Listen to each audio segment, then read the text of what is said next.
Good morning dear students.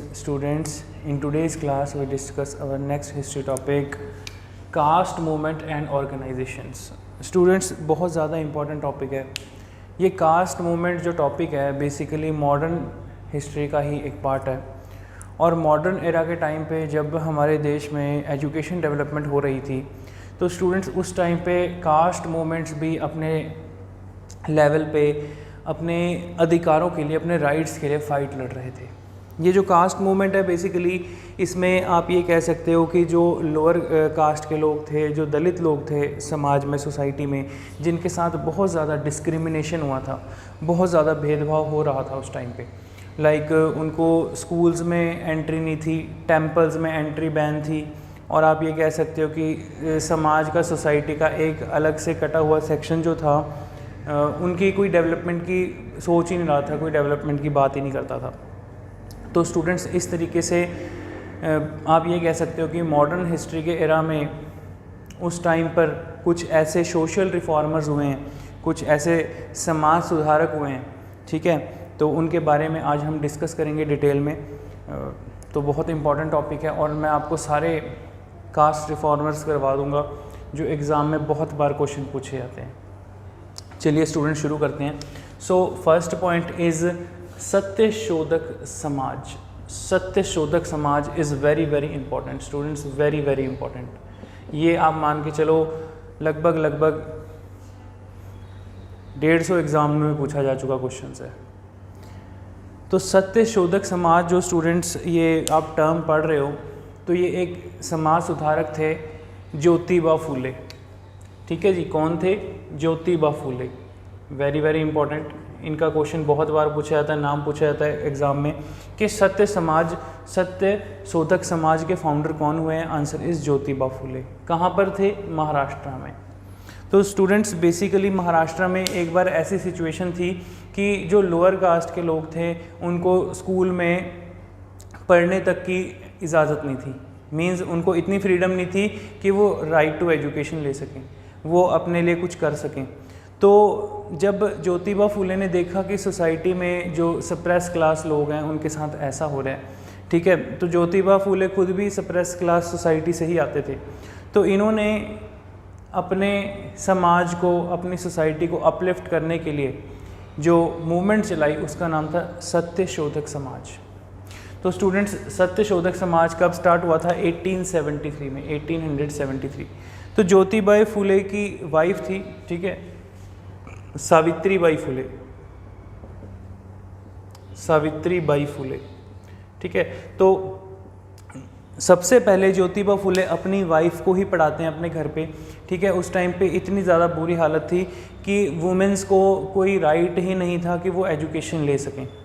और कोई भी अगर लड़की, कोई वुमेन, कोई फीमेल घर से बाहर पढ़ने जाती थी, घर से बाहर पढ़ने के लिए निकलती थी, तो पूरा का पूरा समाज उसको एक अलग नज़र से देखता था। तो इन सब चीज़ों को ख़त्म करने के लिए ज्योतिबा फूले ने सबसे पहले अपनी वाइफ को एजुकेट किया। अपनी वाइफ को घर पे पढ़ाते हैं, ठीक है, खुद भी एजुकेशन लेते हैं, अपनी वाइफ को घर पे पढ़ाते हैं और उसके बाद अपने लेवल पे एक स्कूल शुरू करते हैं कि जहाँ पर सभी जो डिप्रेस्ड क्लास के लोग हैं, जो लो कास्ट के लोग हैं, उनको फ्री में पढ़ा सकें। तो स्टूडेंट्स बहुत बड़ी मूवमेंट थी, ठीक है जी। तो जो ज्योतिबा फूले थे इन्होंने एक बुक लिखी थी, बुक का नेम था गुलामगिरी। वेरी वेरी इंपॉर्टेंट, ये क्वेश्चन बहुत बार एग्जाम में रिपीट हुआ स्टूडेंट्स। गुलामगिरी बुक के ऑथर कौन है? ज्योतिबा फूले, ठीक है जी। और जो गुलामगिरी बुक थी उसमें इन्होंने बेसिकली वही सप्रेस क्लास सेक्शन की बात कही गई है, ठीक है। नाम से ही पता चल रहा है गुलामगिरी बुक किस चीज़ के ऊपर बात करती है, ठीक है। एक गुलामगिरी बुक थी और एक बुक और थी सार्वजनिक सत्य धर्म पुस्तक, सार्वजनिक सत्य धर्म पुस्तक। तो स्टूडेंट्स ये दो बुक्स हैं जो ज्योतिबा फूले ने लिखी हैं, ठीक है। कहीं कहीं पे आपको ज्योतिबा फूले का नेम अलग भी लिखा, ये भी लिखा मिल सकता है, इनका नेम ज्योति राव फूले, ठीक है जी। इनको ज्योतिबा फूले भी कहते थे और इनका नेम ज्योति राव फूले भी था, ठीक है। Very important question students. तो आपको पता होना चाहिए कि ज्योतिबा फूले जो थे वो समाज में किस चीज़ के खिलाफ लड़ रहे थे। वो एक एक बुराई, एक आप कह सकते हो ऐसी सोसाइटी की एक ईविल जो समाज में एक सेक्शन को पढ़ाई लिखाई की फ्रीडम नहीं प्रोवाइड कर रहा था, ठीक है, कि क्या किसी का राइट नहीं है एजुकेशन लेना, क्या उनको अधिकार नहीं था पढ़ना। तो इसलिए ज्योतिबा फूले खुद एजुकेट होते हैं, अपनी वाइफ को एजुकेट करते हैं और उसके बाद जो है वो सोसाइटी में एजुकेशन स्प्रेड करते हैं। And second thing students, they fight against brahminical dominance. तो समाज में आप ये कह सकते हो कि जो अपर कास्ट लोग थे वो बहुत ज़्यादा सप्रेस क्लास लोगों को दबा के रखते थे। स्पेशली इनकी जो फाइट थी वो ब्राह्मणिकल डोमिनेंस के खिलाफ थी, ठीक है जी। जो ब्राह्मण आप कह सकते हो कि हायर सोसाइटी के जो लोग थे, ठीक है, वो बहुत ज़्यादा दलितों के ऊपर अत्याचार, ठीक है, उनके साथ भेदभाव, डिस्क्रिमिनेशन, उनको टेंपल में एंट्री से बैन करना, ये सब चीज़ों के खिलाफ उन्होंने फाइट लड़ी थी, ठीक है। And liberate the lower caste people by educating them. और उनका ये मानना था कि जो लोअर कास्ट, जो लोअर सेक्शन के लोग हैं वो कैसे आज़ादी ले सकते हैं इन सब कुरीतियों से, इन सब बैड रिचुअल से, अगर वो लोग एजुकेशन ग्रहण करते हैं, अगर वो लोग एजुकेटेड बनते हैं तो ऑटोमेटिकली समाज से ये बुराइयां चली जाएंगी, ठीक है।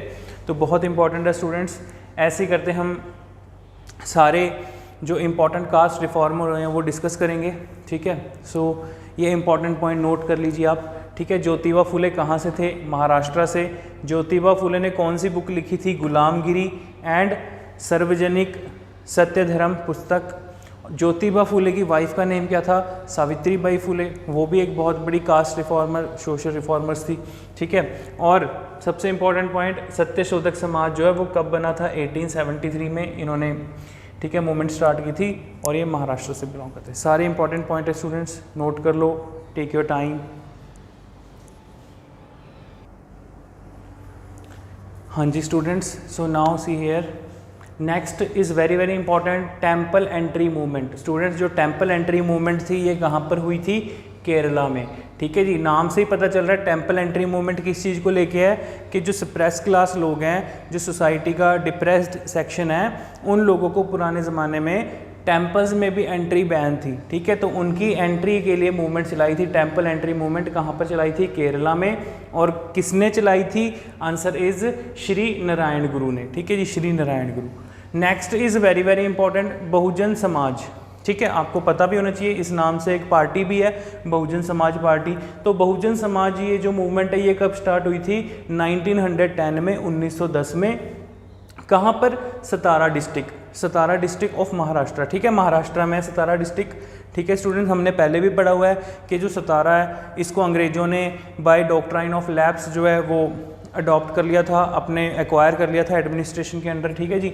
तो सतारा डिस्ट्रिक्ट में महाराष्ट्र में बहुजन समाज नाम की मूवमेंट चलाई थी। किसने? मुकुंद राव पाटिल ने। वेरी वेरी इंपॉर्टेंट है, मुकुंद राव पाटिल, ठीक है। एग्जाम में स्टूडेंट्स क्वेश्चन आ सकता है। Next is self respect movement. ये तो बहुत ज़्यादा इंपॉर्टेंट है स्टूडेंट्स, सेल्फ रिस्पेक्ट मूवमेंट, नाम से ही पता चल रहा है, ठीक है जी।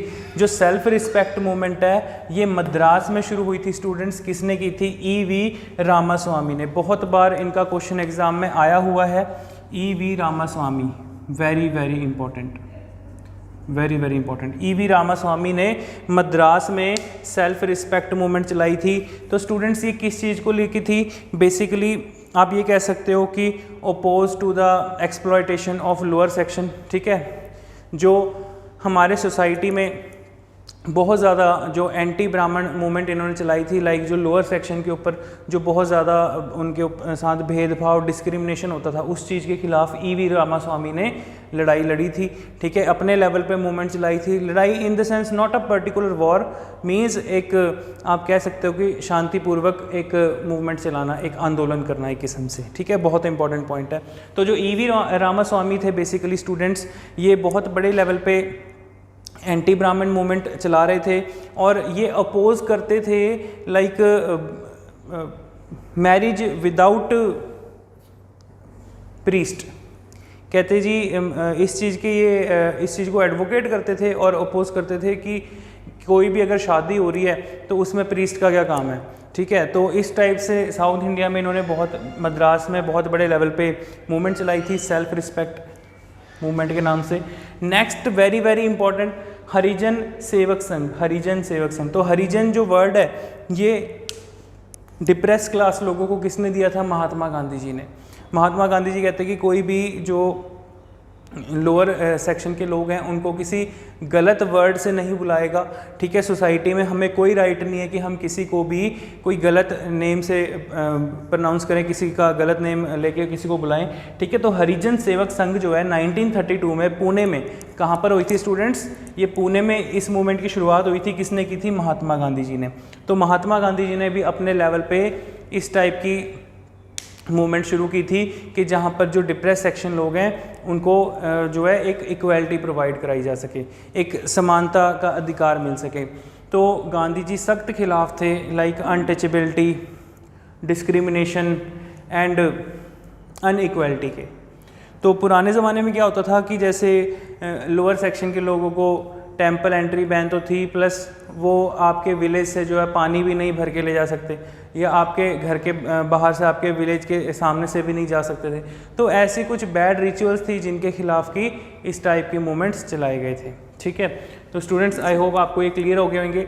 बहुत इंपॉर्टेंट है ये वाला क्वेश्चन, बहुत बार एग्जाम में पूछा जा चुका है। ये वाला क्वेश्चन बहुत इंपॉर्टेंट है। महात्मा गांधी जी ने कौन सी मूवमेंट चलाई थी, ठीक है, फॉर कास्ट अपलिफ्टमेंट के लिए? आंसर इज हरिजन सेवक संघ, ठीक है जी। कब शुरू हुई थी? 1932 में।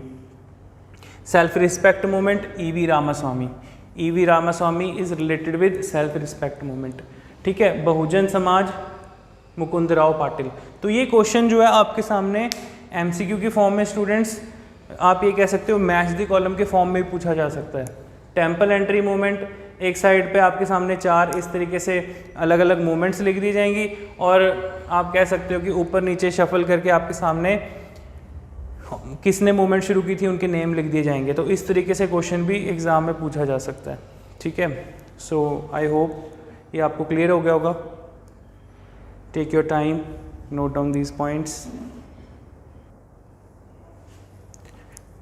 हाँ जी students, now come to the next point. So next is tribal movements revolt. Students ये जो ट्राइबल मूवमेंट्स थी ये क्या थी, इसके बारे में अब हम डिस्कस करते हैं। तो बेसिकली स्टूडेंट्स, जब ब्रिटिशर्स हमारे देश में बहुत ज़्यादा एक्सप्लॉयटेशन कर रहे थे, जब आप ये कह सकते हो कि जो हमारी कंट्री में मिलने वाले मिनरल एंड रिसोर्सेज थे उनका बहुत ज़्यादा मिसयूज़ कर रहे थे, एक्सप्लॉयटेशन कर रहे थे, तो उस टाइम पे उनके ख़िलाफ़ बहुत सारे ट्राइबल रिवोल्ट्स भी हुए थे। आप लोगों ने 1857 का रिवोल्ट तो पढ़ाई, लेकिन उसके अलावा और भी बहुत सारे रिवोल्ट थे। उसके अलावा और भी बहुत सारे ऐसे पीजेंट्स रिवोल्ट्स, ऐसे ट्राइबल रिवोल्ट्स हुए कि जिनके बारे में अभी हम डिस्कस करेंगे। तो ये रिवोल्ट्स क्यों हुए? ट्राइबल रिवोल्ट का मतलब क्या है? स्टूडेंट्स बेसिकली जो लोग एक अपने ट्राइब में, जो आप कह सकते हो जो पिछड़ी जनजातियाँ हैं, जो शेड्यूल्ड ट्राइब में आते हैं जो लोग, तो उनके समूह के लोगों ने जो अंग्रेज़ों के ख़िलाफ़ जो बगावतें की उनको ट्राइबल रिवोल्ट्स में हम काउंट करते हैं। जैसे कि एग्ज़ाम्पल ले लो स्टूडेंट्स कि जो ट्राइबल लोग हैं, ये ट्राइबल लोग जल, जंगल और ज़मीन से जुड़े हुए लोग हैं। आप ये देख सकते हो आज भी हमारी कंट्री में बहुत सारी ट्राइबल्स रिलेटेड प्रॉब्लम्स हैं जिनके साथ गवर्नमेंट जो है टैकल कर रही है उन प्रॉब्लम्स को। तो ये जो जल, जंगल और ज़मीन वाली बात है, तो ये ट्राइबल्स लोगों के लिए है। इसीलिए गवर्नमेंट बहुत सारी ट्राइबल लोगों के लिए स्कीम्स लॉन्च करती है, उनको बेनिफिट्स प्रोवाइड करती है, लेकिन ग्राउंड लेवल पे उनको उन चीज़ों के बेनिफिट नहीं भी मिल पाते हैं, ठीक है। That's a secondary point. इस पॉइंट को समझते हैं हम। तो बेसिकली जब अंग्रेज़ों ने, ब्रिटिशर्स ने इतने सारे रिसोर्सेज का मिसयूज़ करना शुरू किया, और जो ट्राइबल एरियाज़ थे, जो जंगलों के बीच में जो लोग रहते थे, उन जंगलों को जाके भी अंग्रेज़ों ने एक्सप्लॉइट करना शुरू किया, और वहाँ पर भी लोगों को ज़बरदस्ती, आप कह सकते हो जो पीजेंट्स थे, जो फार्मर्स थे, उनको ज़बरदस्ती एक्सप्लॉइट करना शुरू किया। तो उन्होंने अंग्रेज़ों के ख़िलाफ़ आवाज़ उठाई। तो स्टूडेंट्स देखो, रामपा रिबेलन किसने किया था? अलारी सीताराम राजू ने। अलारी सीताराम राजू कहाँ के थे? आंध्रा के, ठीक है। आंध्रा प्रदेश में रामपा रिबेलन हुआ था। बेसिकली स्टूडेंट्स अंग्रेज़ों ने आंध्र प्रदेश की कई सारी प्लेसेस पे ठीक है, इतनी आप कह सकते हो माइनिंग वगैरह ये सब कुछ प्रोसेस करना। तो वहाँ पर लोगों ने इस चीज़ का जब विरोध किया तो उनमें से जो मेन पर्सन था वो था अलारी सीताराम राजू, ठीक है जी। तो इन्होंने रामपा रिबेलियन की शुरुआत की थी, वेरी वेरी इंपॉर्टेंट। नेक्स्ट है स्टूडेंट्स भील राइजिंग। अब आप सबको भील नाम ये शब्द जो है वो समझ में आ गया होगा कि जो भील जाति के लोग होते हैं वो ट्राइबल लोग होते हैं, वो जंगलों में रहते हैं, ठीक है जी। उनको सोसाइटी समाज से कुछ भी लेना देना नहीं होता। अब जब अंग्रेज़ों ने इंडिया में इन ट्राइबल लोगों को जब एक्सप्लॉइट करना शुरू किया तो इनके ट्राइब्स ने इनके खिलाफ कई छोटे छोटे ऐसे रिवोल्ट लड़े। तो उनमें से एक थे भील राइजिंग। भील राइजिंग किसने किया था? गोविंद गुरु ने, ठीक है। गोविंद गुरु ने कहाँ पे किया था? राजस्थान। तो आपको पता होना चाहिए स्टूडेंट्स, राजस्थान एक ऐसी स्टेट है जहाँ पर मैक्सिमम ट्राइबल एरियाज़ हैं, ठीक है। जो भील ट्राइब है ये एमपी एंड राजस्थान में आपको मिलता है, ठीक है जी। एमपी और राजस्थान में ट्राइबल लोग मिलते हैं।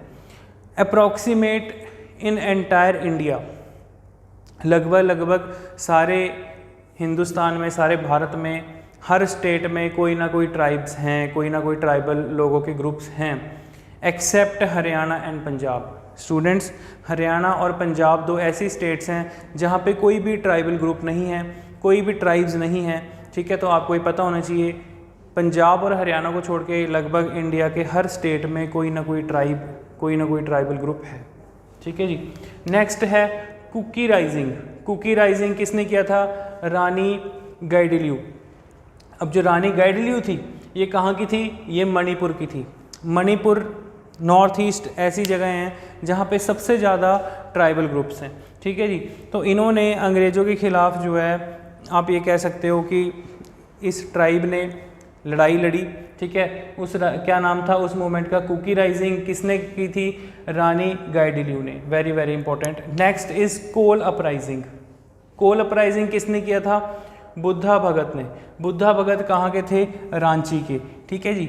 अब देखो बेसिकली रांची में, बिहार वाले रीजन में आप देखते हो कि बहुत सारे मिनरल रिसोर्सेज मिलते हैं, ठीक है। आयरन मिलता है, कोल मिलता है, ठीक है, और बहुत सारे आप ये कह सकते हो बॉक्साइट मिलता है, ठीक है। तो इस टाइप के मिनरल रिसोर्सेज मिलते हैं जिनको अंग्रेज़ एक्सप्लॉइट करना चाहते थे, ठीक है। बहुत बड़े लेवल पे अवैध खनन कर रहे थे, ठीक है। अब इतने बड़े लेवल पे जब ट्राइबल लोग जिस एरिया में रह रहे हैं, एग्जांपल समझो स्टूडेंट्स, अब ट्राइबल लोग जिस एरिया में रह रहे हैं उस एरिया में उन लोगों के घर उजाड़ के वहाँ पर आप एक्सप्लॉइट कर रहे हो, लैंड में से माइनिंग कर रहे हो, चीज़ों को निकाल रहे हो। और फॉर एग्ज़ाम्पल अभी हम छोटा नागपुर की भी डिस्कशन करेंगे। छोटा नागपुर एक इतना बड़ा प्लेट्यू रीजन है स्टूडेंट्स, इतना बड़ा पठार इलाका है, ये लगभग 3 स्टेट्स को कवर करता है, ठीक है। झारखंड, उड़ीसा, छत्तीसगढ़, ये 3 स्टेट्स को कवर करता है छोटा नागपुर वाला रीजन। अब यहाँ पर जो ट्राइबल लोग हैं वो लोग नेचर वर्शिप करते हैं आज भी। वो लोग जंगलों को, पेड़ों को और पहाड़ों को पूजा करते हैं, ठीक है जी। तो जो लोग पहाड़ों को पूज रहे हैं, जो लोग जंगलों को पूज रहे हैं, ठीक है, उनकी वर्शिप कर रहे हैं। तो जब ब्रिटिशर्स ने वहाँ पर जाके माइनिंग शुरू की, वहाँ पर पेड़ों को काटना शुरू किया, वहाँ पर जो बड़े बड़े आप कह सकते हो कि जो पहाड़ थे, माउंटेन्स थे, ठीक है, वो उन माउंटेन्स पे जाकर उनको वहाँ पर जाके खुदाई करनी शुरू की। तो वहाँ के लोगों के सेंटिमेंट्स हर्ट हुए, उन चीज़ों के ख़िलाफ़ इन लोगों ने लड़ाई लड़ी। तो उसको आप कह सकते हो ट्राइबल अपराइजिंग्स, ठीक है जी। तो कोल अपराइजिंग किसने किया था? बुद्धा भगत ने। बुद्धा भगत भी ट्राइबल ही थे, ठीक है जी। और कहाँ के थे? रांची के।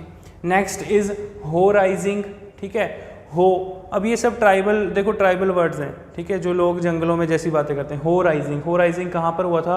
ये 1820, 1822 और 1832, ठीक है। कहाँ पर हुआ था? छोटा नागपुर में। तो छोटा नागपुर इतना बड़ा प्लेट्यू रीजन है जहाँ पर कि बहुत सारे ट्राइबल ग्रुप्स रहते हैं, बहुत सारे ट्राइबल ग्रुप्स। और अंग्रेज़ों ने जाकर उन ट्राइबल लोगों को भी नहीं छोड़ा, उनके प्लेसेस को जाके भी एक्सप्लॉइट किया, ठीक है जी। Next is Singpho rising. Singpho rising कब हुआ था? 1830, 1839 में। कहाँ पर हुआ था? असम में, ठीक है जी। तो इस चीज़ का हमें लाइक कोई नहीं मिलता कि इनका लीडर कौन था, ये पता चलता कि वहाँ के लोगों ने अलग अलग समय पे अंग्रेज़ों के ख़िलाफ़ जो है रिवोल्ट किया था। Next is Munda revolt, very very important. Munda revolt किसने किया था? बिरसा मुंडा ने। ये मुंडा एक ट्राइब का नेम भी है, आज भी एग्जिस्ट करता है। तो बिरसा मुंडा जो थे वो मुंडा रिवोल्ट के, मुंडा ट्राइब के हेड थे। और ये बिरसा मुंडा ने कहाँ पर किया था ये रिवोल्ट? छोटा नागपुर में, ठीक है जी, छोटा नागपुर प्लेट्यू। तो छोटा नागपुर बहुत बड़ा रीजन है। छोटा नागपुर कोई स्टेट नहीं है, कोई डिस्ट्रिक्ट नहीं है, ठीक है, ये आपको पता होना चाहिए स्टूडेंट्स, ये ज्योग्राफी का पार्ट है आपका। छोटा नागपुर एक बहुत बड़ा प्लेट्यू रीजन है जो लगभग 3 स्टेट्स को कवर करता है, उड़ीसा, छत्तीसगढ़ और झारखंड। और आपको ये भी पता होना चाहिए कि झारखंड, उड़ीसा, छत्तीसगढ़ ये ऐसे प्लेसेस हैं जहाँ पर ये रिच इन मिनरल रिसोर्सेज, जहाँ पर बहुत ज़्यादा मिनरल रिसोर्सेज अवेलेबल हैं, ठीक है। तो उन प्लेसेस को एक्सप्लॉयट करने के लिए अंग्रेज़ों ने बहुत ज़्यादा ट्राइबल लोगों का मिसयूज़ किया, ठीक है, लोगों को एक्सप्लॉयट किया। और फिर इन लोगों ने जो है अंग्रेज़ों के ख़िलाफ़ अपने लेवल पे अंग्रेज़ों के ख़िलाफ़ बगावत की, रिवोल्ट किए, ठीक है। तो ये सारे इंपॉर्टेंट हैं स्टूडेंट्स, ये आपको पता होने चाहिए, ठीक है। इनमें से ये बिरसा मुंडा वाला पॉइंट बहुत ज़्यादा इंपॉर्टेंट है। बिरसा मुंडा ट्राइब के हेड थे। ऐसा माना जाता था कि बिरसा मुंडा के पास कोई चमत्कारी शक्तियाँ हैं। और एक बार ऐसा हुआ था कि ब्रिटिश फोर्सेस जो हैं इनके ट्राइब में एंटर ही नहीं कर सकी। इनका जो कबीला था, इनका जो आप कह सकते हो कि जहाँ जंगल में रहते थे, इनको ढूंढ ही नहीं पाई कि बिरसा मुंडा और उनकी टीम जो है वो कहाँ पर छुपी हुई है। तो लेकिन जब कुछ महीने बाद अंग्रेज़ जो हैं बिरसा मुंडा को पकड़ते हैं, अरेस्ट करते हैं, तो उनको फांसी की सज़ा सुना दी जाती है। ऐसा क्यों हुआ? बेसिकली कोई मैजिकल पावर्स कुछ नहीं थी, जस्ट मैंने अभी आपको बताया कि छोटा नागपुर प्लेट्यू बहुत बड़ा